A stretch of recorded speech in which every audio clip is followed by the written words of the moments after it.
De vuelta en antena, en Extremos, episodio 562, acá en Sol Frecuencia Primera.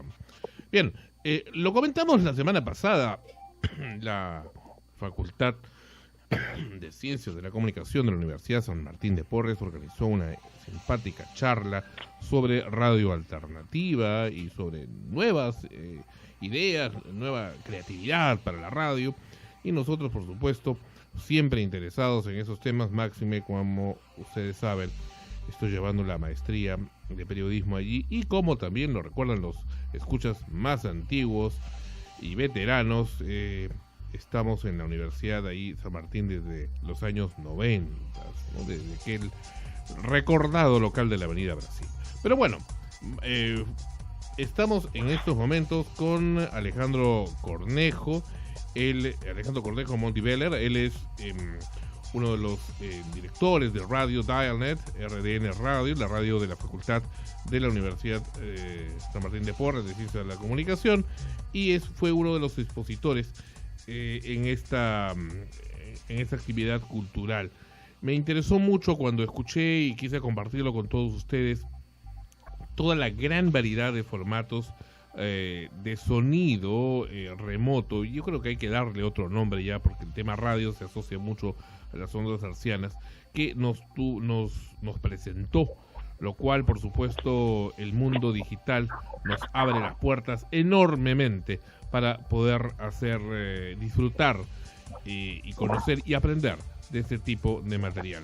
Alejandro, bienvenido a Extremos, aquí en Sol Frecuencia Primera. Muchas gracias por la invitación. Aquí estamos para servirlos. ¿Cómo te va? Bueno, evocando un poco lo que conversabas con la audiencia ese día en la charla, existen pues muchos más formatos, por así decirlo, de hacer, entre comillas, radio, digámoslo así, evocando un término no necesariamente etimológico, pero digamos hacer sonido o producción de sonido para el público. ¿Tú desde cuándo conoces todos este tipo de formatos tan amplios? Yo creo que tiene que ver mucho también un poco con tu filosofía de vida, de enfocar en la carrera, ¿no? Y este tema de las comunicaciones. A ver, no sé exactamente cuándo uno identifica las herramientas que va utilizando. Lo que sí tengo claro es que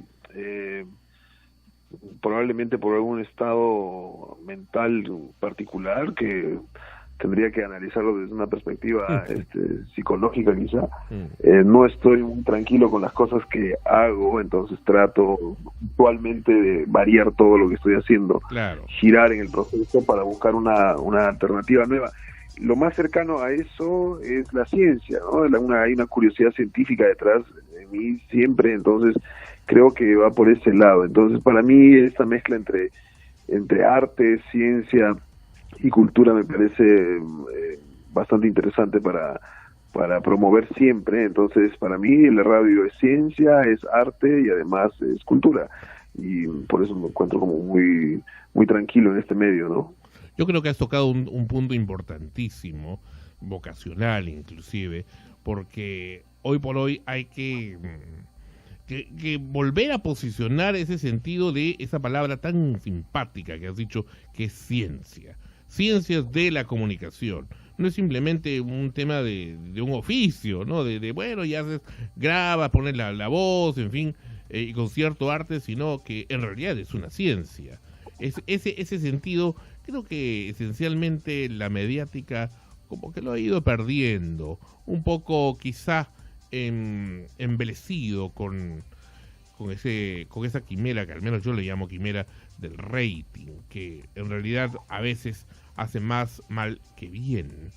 Ahora, te preguntaba, e insisto, y Ana Rosa me dice, ya no preguntes eso, pero yo creo que es importante decirlo porque es una de las persecuciones que hacemos aquí desde hace mucho tiempo en la radio, en Sol Frecuencia Primera, no solamente de nuestra época de internet, sino también de nuestra época en FM, onda media, en fin. ¿Por qué los medios hoy en día son tan insípidos en el Perú?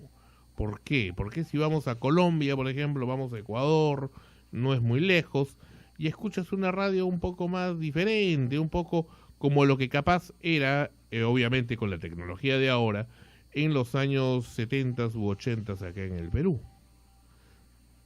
Bueno, si vamos a hablar de percepción gustativa, tú dices insípido, pues nos toca el tiempo de ser insípidos, digamos, en medios masivos, ¿no? Es una realidad, hay que asumirla como tal. Nos tocarán tiempos mejores antes, probablemente, cerca mucho más a la estética, y nos tocarán tiempos diferentes a futuro. No sé exactamente, no me cuestiono mucho el por qué está sucediendo esto. Está sucediendo, simplemente es así desde hace 20 años o más quizá. Pero el asunto va más allá de esto, para mí va más por la solución. Es decir, cómo voy a buscar mejores sabores o sabores variados, digamos, a esta insipidez, para que en un futuro, digamos, tengamos una paleta mucho más nutrida de sabores. Te comento, cuando nosotros empezamos en radio por internet allá en el 96, era una soledad, era un desierto, ¿no? Y era hasta una locura. En realidad César Hildebrand empezó también con la televisión por internet en el Perú en el 98, retransmitiendo su programa de aquel entonces en Canal 13, un poco porque lo estaban censurando en la tele, y nosotros en el internet en el 96, pero pues nadie tenía una radio internet y hasta no sabían siquiera cómo escucharlo. Hoy por hoy todavía hay mucha gente que dice radio internet, inclusive de generaciones ya avanzadas, dicen radio internet, pero ¿cómo lo escucho? ¿No? Mi madre, que en paz descanse, decía también, oye hijito, pero yo quiero escucharte, pero ¿cómo hago? ¿No? Cuando estabas en la FM ahí sí te escuchaba, pero con mi equipo, pero ahora no sé, no entiendo, ¿no? Entonces, como que tendrían efectivamente, como dices, al final que pasar nuevas generaciones para que esto ya se vaya asentando. Pues sí, es decir, nosotros no somos un país de vanguardia tecnológica, por ende tenemos que asumir nuestra posición en el mundo. Nuestra cobertura de internet no es masiva, no somos Suecia, no somos Dinamarca todavía, no tenemos un sistema de radio digital, es decir, estamos conscientes de quiénes somos, entonces esta percepción va a seguir siendo nueva mientras la tecnología para nosotros todavía sea un privilegio, ¿no? Ana Rosa, adelante. Contigo. Hace un momento mencionaste, o con Sandro también lo mencionaron juntos, el tema de la ciencia en las comunicaciones. Muchos chicos cuando entran a la universidad van de frente a ciencias de la comunicación porque creen o sienten o tienen el deseo, lo cual tampoco está mal, de pronto estar en un set de televisión, en una cabina de radio, y se le dan más énfasis en aprender a usar la tecnología, precisamente como mencionas, o el aprender a usar una cámara, editar y todo ello, cuando son cosas como que un poco más técnicas y no se le da tanta fuerza precisamente a la investigación. ¿Tú cómo ves actualmente ya sea en la universidad donde te estás desempeñando o a manera general, el tema de la investigación en las comunicaciones acá en el Perú? O sea, siempre a mí, y acá con Sandro en Frecuencia Primera, en Sol Frecuencia Primera, nos ha interesado mucho investigar, crear programas, para bien o para mal, ¿no? Porque uno se equivoca también en el transcurso, para ver las reacciones del público, cómo se está llevando a cabo, como nuevas formas de comunicar. Pero yo siento que eso no se da mucho en las universidades actualmente. Se le da más énfasis a la cuestión tecnológica, de cómo aprovechar esa tecnología, pero la parte científica a veces se deja un poco de lado. ¿Cómo lo ves tú? Hola, buenas noches. Bien, es una verdad absoluta. De hecho, ahora que se está entrando en un estado de organización educativa en el Perú, total, nacional, se evidencia por parte de las acreditadoras nacionales y acreditadoras internacionales que la falencia de todas las universidades es la investigación. Entonces, eso ya es una realidad desde hace mucho tiempo. Tenemos una falencia justamente también porque no tenemos un despegue tecnológico, está asociado a la investigación. Nuestro conocimiento, además, no se monetiza como en otros países, es decir, no hacemos de la ciencia, por ejemplo, productos asociados a esa investigación misma. Entonces, la realidad sigue siendo esa, también asociada a la investigación, trataremos de cambiarlo en el proceso porque, digamos, tenemos una obligación, inclusive si se quiere moral, ¿no? Porque probablemente mucha de la culpa del sistema en general en relación a los medios de comunicación esté también en las aulas, en la academia misma, que han dejado, digamos, filtrar, es decir, no hubo ningún filtro adecuado, un filtro demasiado amplio, si se quiere, para el acceso a la titulación, por ejemplo. Entonces, son muchas verdades que van en paralelo. Sabemos que el peruano no lee más de un libro al año y para investigar necesitamos leer decenas de libros, cosas concretas como esas. Entonces, esto es un proceso bien grande que siempre termina en lo mismo, que es educación, ¿no? Desde el hogar. Adelante, Jonathan. Hola Alejandro, ¿qué tal? Un gusto saludarte. En vista de que tú eres un experto en la materia, quería hacerte una pregunta que me están haciendo por las redes. ¿Crees que la radio tradicional en algunos años se perderá o se extinguirá o se va a reinventar? Hola, buenas noches.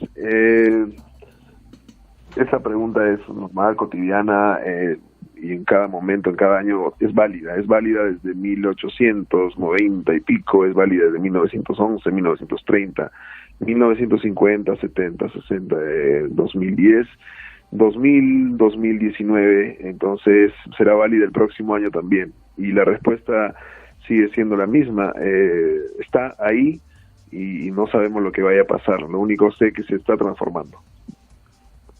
Muy bien, hay algunas preguntas, por ejemplo, ¿por qué crees que en la radio de hoy en día hay programas que se extrañan y no están, por ejemplo, o están al menos prohibidos de que existan? No hay programas de radio infantiles. Antes habían muchos, especialmente en la onda media. Hoy no hay, a pesar de que en las redes se comenta que sería una muy buena idea. No hay, o hay muy pocos. Un escaso, por ejemplo, todavía una especie de dinosaurio, es el programa del Ronco Gámez, ¿no? Del cual estoy haciendo justo ahora preparando la tesis para la maestría, de que sale en Radio Caribeña, que es un recuerdo, ¿no? De lo que fue en Radio Mar allá por los años 80, donde permitía mucha participación del público y recrear tipo radionovelas, pero en vivo, interactuando con la audiencia y todo, y como que la gente se sentía mejor, ¿no? Se sentía de alguna manera algún tipo de estrellita de Hollywood, entre comillas, importante, ¿no? El darle importancia al público, la relevancia como su pequeño tronito, y hoy prácticamente no existe. ¿Por qué estamos digamos, se nos impide tener ese tipo de programas en las radios masivas? Aunque obviamente en las de internet no hay límites. Bueno, a ver, hay que diferenciar un poco esto. En los contenidos de los programas en las radios comerciales que pertenecen, por ejemplo, a grupos o estructuras mediáticas gigantescas, a networks, probablemente no se decide en el mismo territorio, ¿no? La programación se decide en sondeos fuera de nuestro país, entonces porque nosotros, digamos, como oyentes no somos territorializados, sino somos globalizados, y nuestra opinión simplemente desaparece porque somos parte de una cosa mucho más grande en el consumo. Entonces, entender un poco la economía política del consumo de los medios, de la música, por ejemplo, facilita un poco para entender el porqué de los contenidos. Ese es uno. Otro asunto también que va en paralelo es un poco la opinión de la misma gente, es decir, de los consumidores locales. Todos piden programas, por ejemplo, para niños, que es un típico albur que siempre escucho por ahí, y etcétera. Hay programas así que desaparecieron. En general, hay una percepción que lo antiguo siempre fue mejor, entonces eso siempre existió. El ser humano siempre tiene una tendencia de extrañar lo antiguo, cuando no necesariamente, probablemente haya sido lo mejor. Y se pierde en disfrutar el momento. Entonces, una cosa es natural, es parte de la evolución humana, es parte del ser mismo de la humanidad, pero es curioso porque yo me hago una pregunta.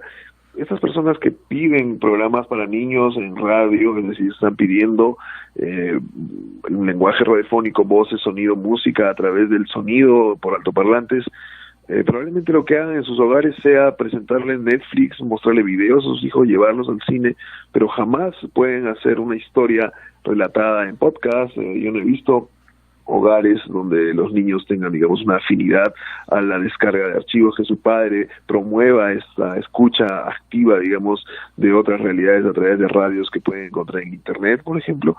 Entonces, sí, son como cosas ahí que están navegando en la historia de la programación que son realidades hoy en día, ¿no? Ahora, ¿cómo les va a ustedes, y aquí de radio a radio, cómo les va a RDN Radio Dialnet?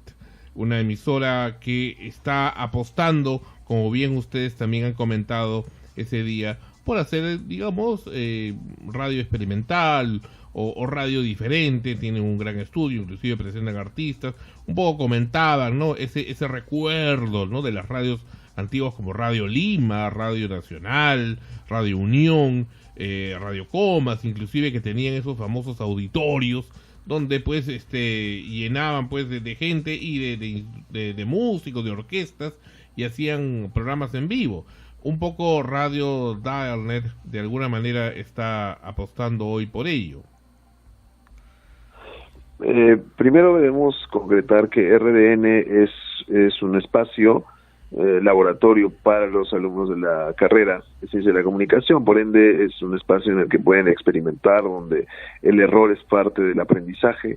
Por ende, nuestra filosofía es meramente educativa. Nosotros lo que queremos es brindarle todas las herramientas posibles, crear los mundos posibles y las realidades que puedan existir fuera de la universidad a este especialista que ha decidido estar en el medio radiofónico, porque finalmente para estar en el medio audiovisual hay un momento de decisión, ¿no? En la carrera, por lo menos así está esquematizada esta forma de estudio en la Universidad de San Martín. Entonces, nosotros básicamente, por ejemplo, no tenemos un interés magno por la audiencia. Nosotros no nos regimos por estos rigores de público o de cifras.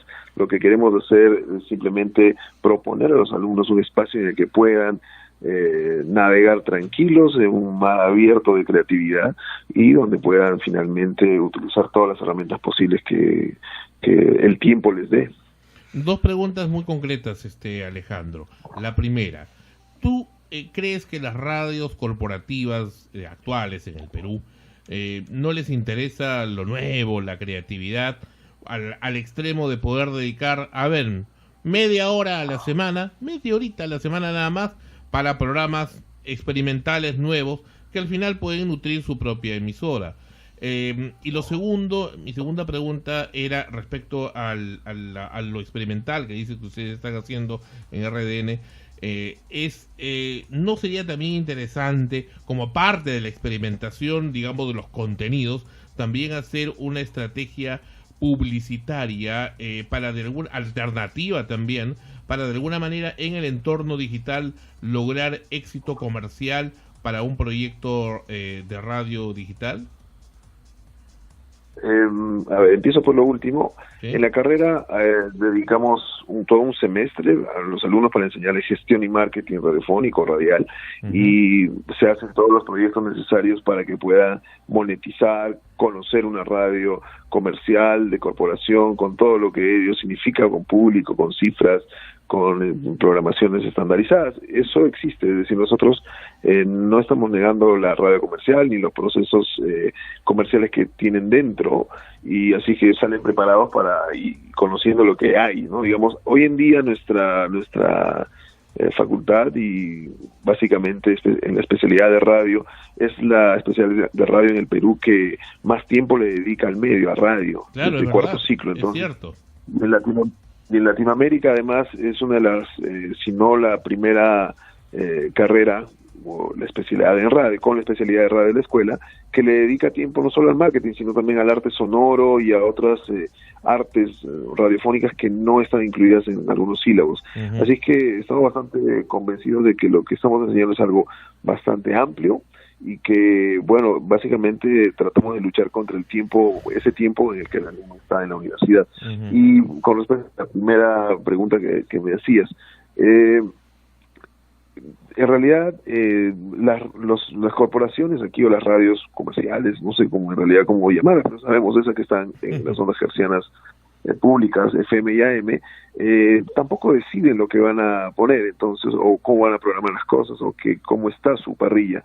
Ellos no se rigen por decisiones propias, se rigen por decisiones de mercado, ¿no? Se rigen por decisiones de la rueda gigantesca que significa el mundo en general. Entonces es muy difícil que alguien pueda crear de la nada en un contexto como el nuestro, que hay, como decíamos al inicio, cero creatividad, cero dedicación a la ciencia y la investigación. Entonces es también bastante difícil generar contenido de comunicación innovadores o creativos, porque eso no se decide aquí. Si tú tuvieras una radio de FM en el espectro electromagnético de Lima principal, ¿tú apostarías, aunque sea por dedicar media hora para programas experimentales nuevos y el resto ya obviamente con programación comercial?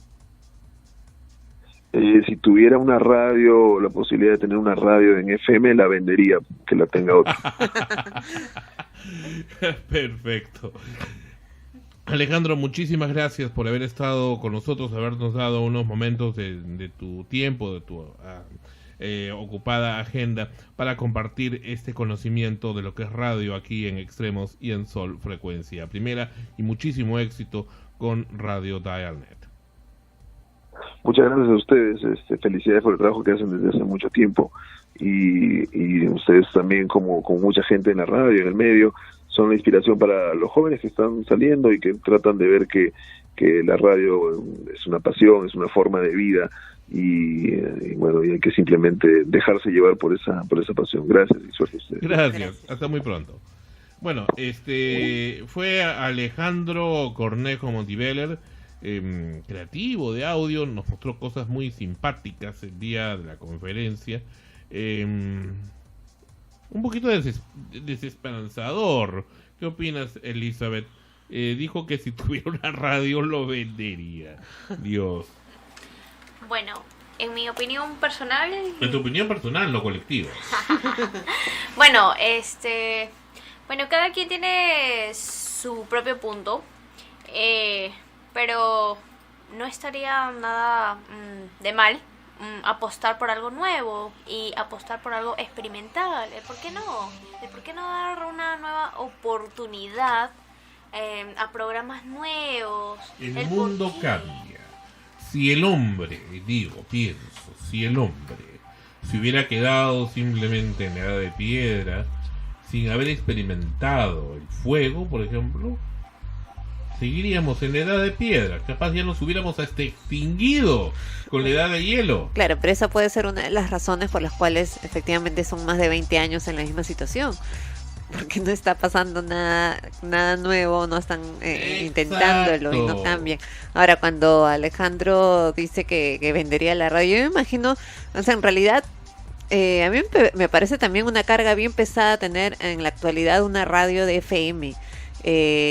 O sea, te da mayor amplitud, ¿no? Con el público, puedes llegar a muchísima más gente, pero los costos son mucho más elevados. Muchísimo más elevados que para poder manejarlo y sustentarlo y sostenerlo, sobre todo, ¿no? La tendencia, como dijo, se va a preguntar una y otra vez en el futuro si es que va a ser o se le va a dar más peso a lo digital, a las radios online y todo ello.